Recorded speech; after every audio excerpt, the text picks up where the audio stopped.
బెంగ పెట్టుకోకమ్మా, వచ్చి నా వీపు మీద కూర్చో అన్నారు. అంటే అమ్మ చూసిందిట, పక్కున నవ్వింది. వానరుని యొక్క చేష్టితమును బయట పెట్టాడో. ఎందుకని? అప్పటికి స్వామి చిన్నవారై ఉన్నారు, పిల్లి పిల్లంత వారై ఉన్నారు.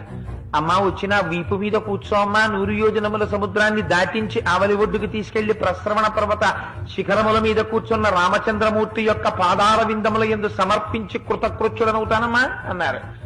అంటే అమ్మ నవ్వి ఓ మాట అంది. ఎంత మాట అన్నావోయ్ హనుమా, నువ్వే ఇంత స్వరూపమా, నీకో ఇంత వీప, ఆ వీపు మీద నేను కూర్చోనా, నువ్వు నన్ను తీసుకెడతావా, నీ వానర బుద్ధి బయట పెట్టావోయ్ అంది.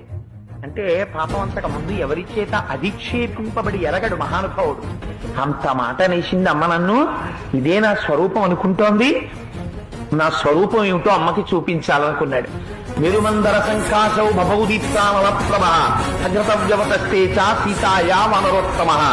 ఒక్కసారి మేరుపర్వత శిఖరాలు ఆకాశాన్ని చుంబిస్తూ ఎలా ఉంటాయో అంత స్వరూపాన్ని పొందేసి పెద్ద పెద్ద పాదాలతో, పిక్కలతో, మోకాళ్లతో, తలిసినటువంటి తొడలతో, సన్నటి నడువుతో, విశాలమైనటువంటి వక్షస్థలంతో, శంఖం లాంటి కంఠంతో, కాల్చిన పెనం లాంటి ముఖంతో, వాడి అయినటువంటి కోరలతో, పచ్చటి కన్నులతో, పెద్ద శిరోజములతో, మహానుభావుడు పరిగల వంటి భుజములతో, పెద్ద పెద్ద వేళ్లతో, అంతంత అరిచేతులతో స్వామి నిలబడేటప్పటికీ అంత పైకి చూసి అమ్మ ఆశ్చర్యపోయింది.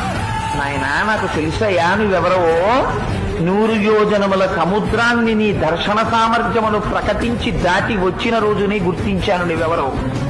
ఇలా రాగలిగినటువంటి శక్తి ఒక్క గరుత్మంతుడికుంది, నీ తండ్రి వాయుదేవుడికుంది. నాయనా, నాకు తెలిసి నీకుందిరా.